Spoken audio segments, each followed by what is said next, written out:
be the spokesperson for India, that is Bharat.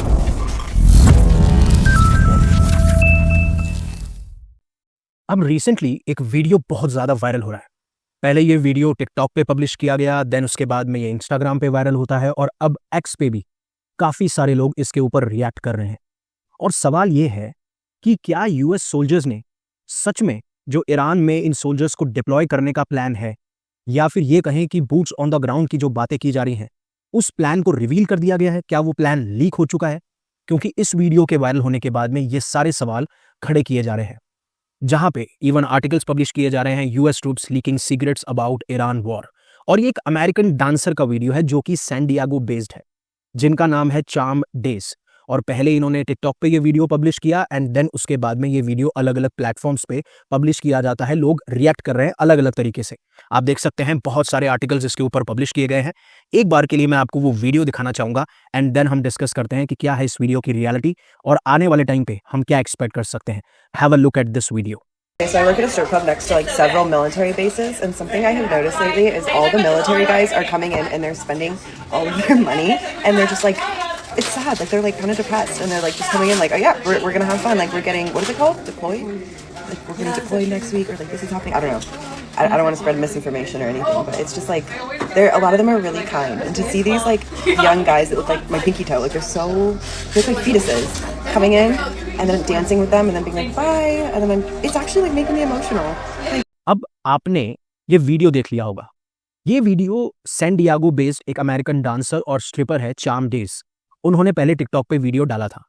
अब इस video में जैसे आपने सुना, उन्होंने कहा कि काफ़ी सारे जो यंग यूएस सोल्जर्स हैं वो क्लब्स में आ रहे हैं, उनका नंबर धीरे धीरे बढ़ता जा रहा है, बहुत पैसे स्पेंड कर रहे हैं, काफ़ी डिप्रेस लग रहे हैं।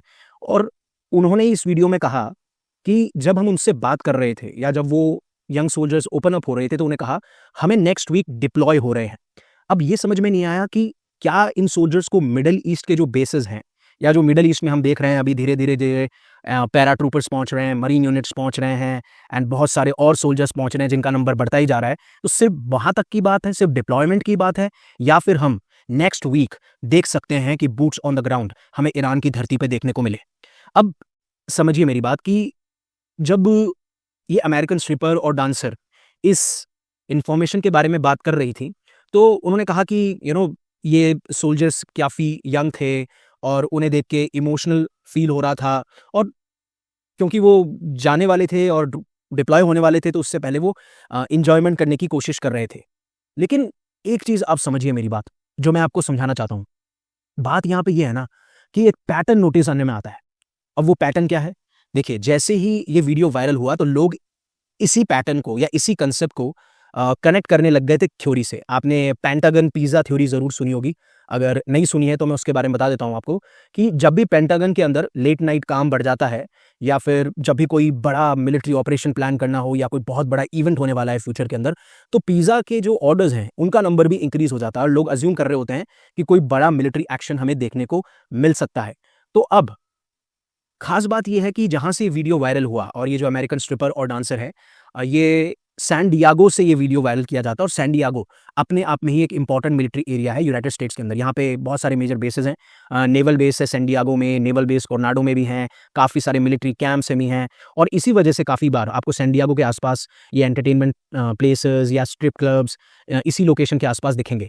अब जब इस वीडियो को देखा गया और जब ये वीडियो वायरल हुआ तो काफ़ी सारे लोग इमोशनल हो गए थे कि सोल्जर्स धीरे धीरे वॉर में जा रहे हैं, डिप्लॉय किए जा रहे हैं। काफ़ी लोगों ने इमोशनल साइड देखी इस वीडियो की और ह्यूमन साइड देखी, सोल्जर्स कैसा फील करते हैं। बट बाकी लोग इसको क्रिटिसाइज भी कर रहे हैं और उसमें सबसे बड़ा नाम निकल के आ रहा है केगन डनलैप का, जो कि यूएस के मरीन ऑफिसर हैं और साथ साथ में ये इन्फ्लुएंसर भी हैं जिन्होंने इस वीडियो को शेयर किया। और तभी जाके मैंने डिसाइड किया कि मैं इस वीडियो के बारे में बात करूंगा, क्योंकि अगर यूएस मरीन ऑफिसर इस वीडियो के बारे में बात कर रहा है तो कहीं ना कहीं इस वीडियो में कोई ना कोई तो वेटेज है। अब आगे इन्होंने इस वीडियो के प्रति क्या रिएक्शन दिया और कैसे इन्होंने क्रिटिसाइज किया, उससे पहले अनअकैडमी आपके लिए लेके आया UCSC+ टेस्ट जो कि 11 अप्रैल को हो रहा है, 2 स्लॉट में 11 बजे और 5 बजे।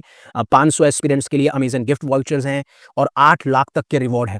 अब इसमें होगा क्या कि जो भी टॉप 32 एस्पिरेंट्स होंगे, जो इस टेस्ट में जो टॉप 32 लोग होंगे, उनकी टीमें बांटी जाएंगी। 16 टीमें होंगी, हर एक टीम में 2 मेंबर्स होंगे।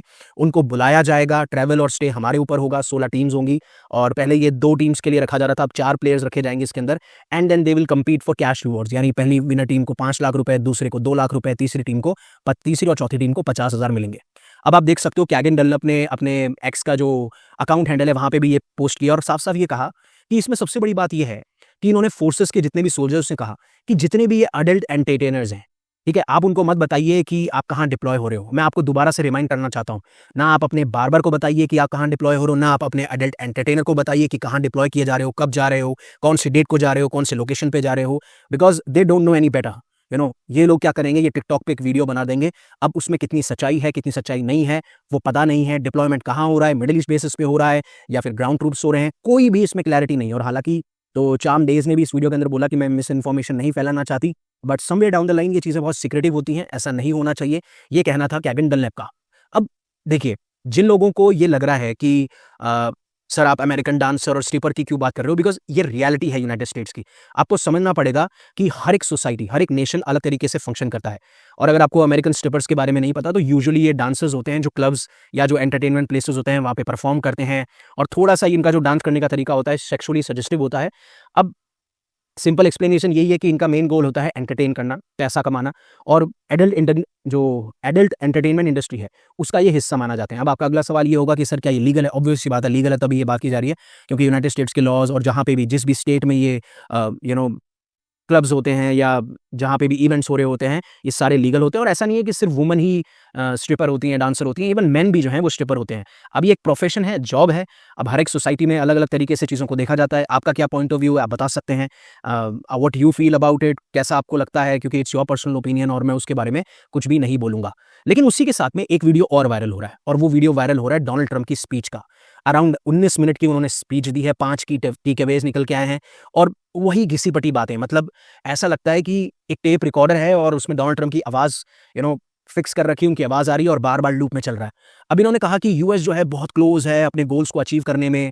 अब कभी आप कहते हैं कि हम अपने ऑब्जेक्टिव्स कंप्लीट कर चुके हैं, कभी आप कहते हैं हम अपने ऑब्जेक्टिव्स कंप्लीट कर रहे हैं, कभी आप कहते हैं कि हम बहुत क्लोज़ हैं और यहाँ तक इन्होंने कहा कि हम आने वाले 2-3 हफ्ते में ईरान को इतनी बुरी तरीके से हिट करेंगे ना कि उनको हम स्टोन एज तक ले जाएंगे, यानी पाषाण एज तक ले जाएंगे। एंड देन व्हाट नॉट, वही चीज़ें कि यूएस ने ईरान की मिलिट्री को टोटली डैमेज कर दिया है। अब यूएस जो है इंडिपेंडेंट है मिडिल ईस्ट ऑयल से करके, इस चीज़ के बारे में भी उन्होंने बात करी। और आपको याद होगा इसी स्पीच से पहले उन्होंने कहा था कि अगर स्ट्रेट ऑफ हॉर्मुज ओपन नहीं होगी तो यूएस जो है अटैक करेगा ईरान को बहुत ज़्यादा स्ट्रांगली।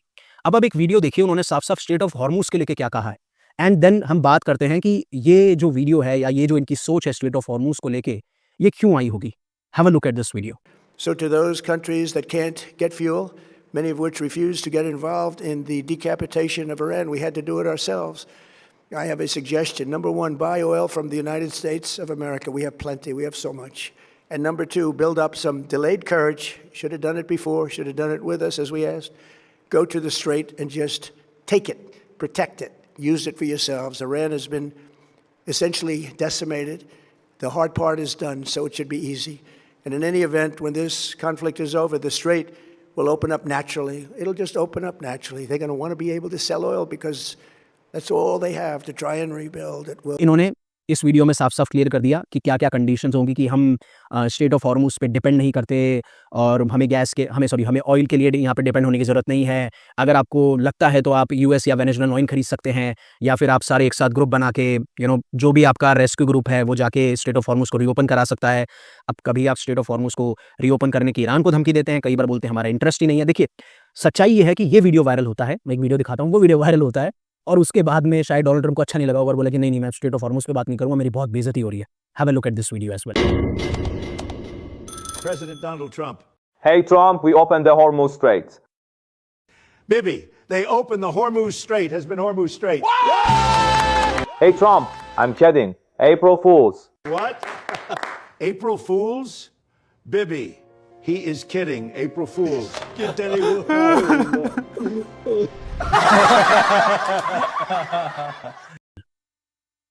अब आपने ये वीडियो देख लिया होगा तो सच में जो ईरान के मिलिट्री के स्पोक्स पर्सन हैं इब्राहिम जुल्फ़िकारी और आपके ईरान के फॉरेन मिनिस्टर हैं सैयद अब्बास अरगाची, उनका एक एआई वीडियो बनाया और किस तरीके से डोनाल्ड ट्रंप पहले खुश हो जाते हैं।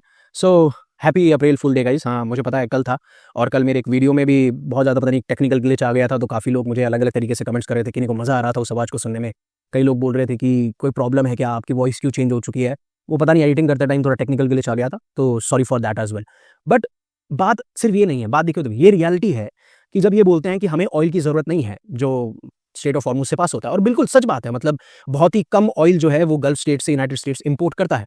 बट डोनाल्ड ट्रंप जो है ना, वो एक इकोनॉमिक रियलिटी देखिए बताना, देखिए आप जब लीडर होते हैं और आप जो चीज़ें बताते हैं, आपको क्वेश्चन करने वाला कोई होना चाहिए। मैं ये नहीं कह रहा हूँ कि वो ऑयल पे डिपेंड नहीं करते, बट आप ये समझिए उससे हो क्या रहा है, उससे ग्लोबली मार्केट में डिमांड और सप्लाई में जो इफेक्ट आ रहा है, क्योंकि जितनी डिमांड पहले ऑयल की थी उतनी अब नहीं है, उससे हो रहा क्या है, ग्लोबली ऑयल के जो प्राइसेस हैं वो बढ़ रहे हैं और उसका इफेक्ट आपको अमेरिकन सोसाइटी में भी देखने को मिल जाएगा। अब $4 पर बैरल देना पड़ रहा है गैसोलीन के प्राइसेस, तो आप उसको दरकिनार नहीं कर सकते हो। ये जो सप्लाई डिसरप्शन है यूनाइटेड स्टेट्स को भी अफेक्ट कर रही है। और सिर्फ यहां तक कि क्यों सोचते हो, फर्टिलाइजर्स भी तो एक्सपोर्ट किए जाते हैं, और अगर धीरे धीरे ईरान ये जो शिपिंग है उसको चोक कर रहा है या अपनी मर्जी से उसको अलाउ कर रहा है वेसल्स को, तो आपके यहाँ पे भी तो इन्फ्लेशन का खतरा है ना, फूड प्राइसेस में, बाकी गुड्स में। आप उसको दरकिनार नहीं कर सकते। हो सकता है कि आप ऑयल पर डिपेंड नहीं करते हो, लेकिन आप इन चीज़ों पर डिपेंड करते हो और आपको हर्ट करेगा। और फिर बेतुके से और वीडियोज़ वायरल हो रहे हैं कि देखिए आप जब वॉर पे जाते हैं तो आपको मेडिकेयर, हेल्थ केयर, इन पे ध्यान नहीं देना होता। नहीं देना होता है, बिकॉज इट्स योर रिस्पॉन्सिबिलिटी। और अगर वॉर ईरान ने शुरू करी होती तब तो हम सोचते भी एक बार के लिए कि ठीक है, आप ये जो कह रहे हैं हम समझते हैं ईरान ने अटैक किया है।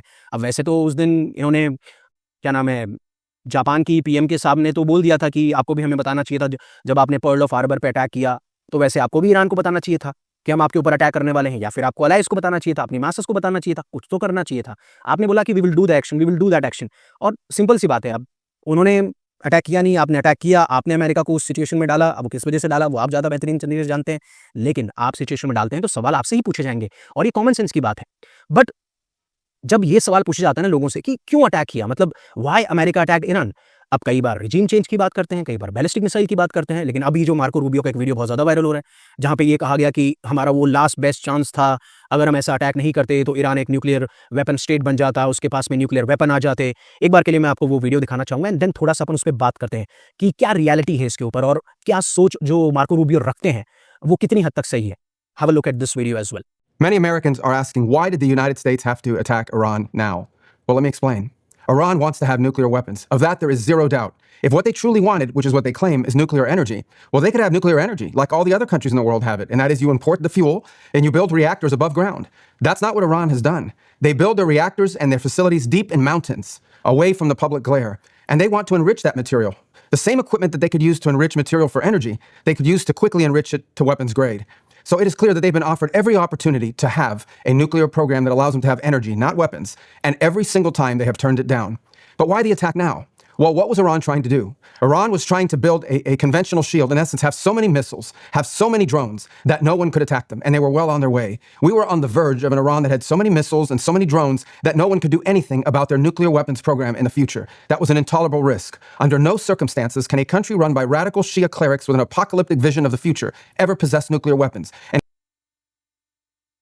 अब आपने ये वीडियो देख लिया होगा, देखिए जहां पे ये कहते हैं कि ईरान के पास में न्यूक्लियर वेपन नहीं आने चाहिए क्योंकि ईरान के अंदर एक ऐसी रिजीम है जो कि रेडिकलाइज्ड है, या फिर ऐसी रिजीम जिसके ऊपर हम भरोसा नहीं कर सकते। कभी भी ये न्यूक्लियर वेपन अगर बना लेंगे तो हम इन पे ट्रस्ट नहीं कर सकते कि ये कैसे उस न्यूक्लियर वेपन का इस्तेमाल करेंगे। अब मुझे एक बार आप बताइए कि सबसे पहली बार न्यूक्लियर वेपन का इस्तेमाल किया किसने था? I think everyone knows, United States. Hiroshima और नागासाकी बहुत फेमस केस है, सबको पता है। और अगर आप सही में रिजीम की बात ही कर रहे हैं कि आप कहते हैं कि वो एक मिलिटेंट रिजीम है, हम उनको बनाने नहीं देंगे, इसलिए हम उनकी एयरफोर्स, नेवी, इन सबको डिस्ट्रॉय कर रहे हैं जिससे वो प्रोटेक्ट ना कर पाएँ। और हालांकि देखिए कुछ बातें इन्होंने सच भी बोली हैं कि अगर ईरान को पीसफुल पर्पसेस के लिए न्यूक्लियर या एनर्जी का इस्तेमाल ही करना है तो why not above the ground, ground की सतह पे क्यों ना किया जाए? क्यों फिर ये बहुत ज़्यादा नीचे जाके बंकर्स में ये सारी चीज़ें करते हैं, या फिर जो उनके माउंटेनस एरियाज़ है, जो पहाड़ी इलाके हैं, उसमें डीप डाउन जाते हैं, क्यों उन्होंने अपनी न्यूक्लियर साइट्स वहाँ पे बना रखी है? देखिए ये बात तो कंसर्न रेज हो रही थी कि ईरान जो है न्यूक्लियर वेपन की तरफ बढ़ रहा है और उसमें 60% तक एनरिचमेंट कर चुका है, और ये सारे इंस्पेक्शंस के थ्रू ही पता चलता है। बट खेला यहाँ पे ये है कि ईरान के पास में न्यूक्लियर वेपन होंगे, ये बड़ा खतरा नहीं है।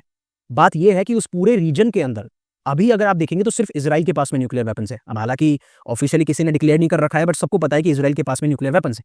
और दूसरी बात यह है कि अगर ईरान के पास में न्यूक्लियर वेपन आते हैं तो जो आज आप ईरान को जाके अटैक कर पा रहे हैं, ईरान को डिस्ट्रॉय करने की बात कर पा रहे हैं, वो नहीं कर पाएंगे।